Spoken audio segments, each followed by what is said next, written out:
Jim Francis had by far one of the weirdest road trips ever. I really don't know where to start.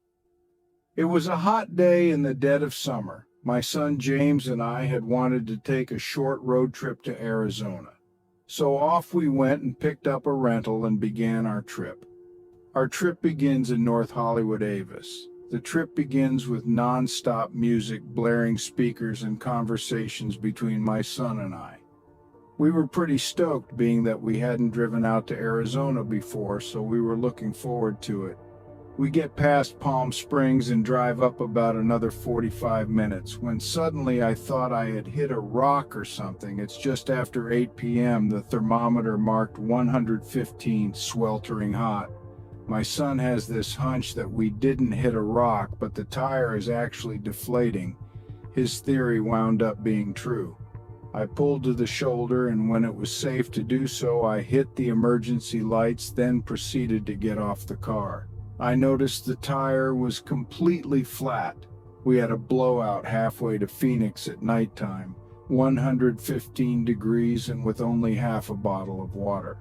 I then got on the phone with AAA and prayed incessantly because they advised me it would be at least an hour.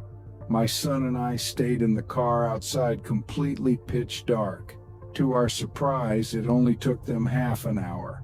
Once the guy arrived, he flicked his cigarette out the window and jumped off. He looked and sounded like a hillbilly from Kentucky. He was missing teeth and said weird stuff like, "Hey, it could be worse, kid. You could be out here getting chased by wild coyotes." His voice was eerie, and needless to say, I was somewhat freaked out.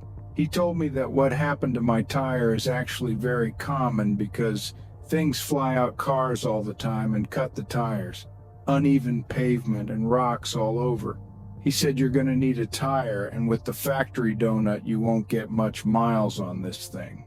We asked where the nearest town was, which was about 2 miles, Blythe. We felt somewhat relieved until we booked the room.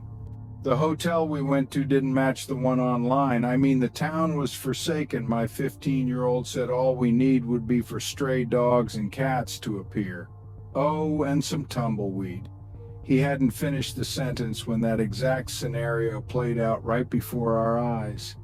We're inside the dark hotel and ring the doorbell. This sweet black lady, no more than 35, come over and opens the door.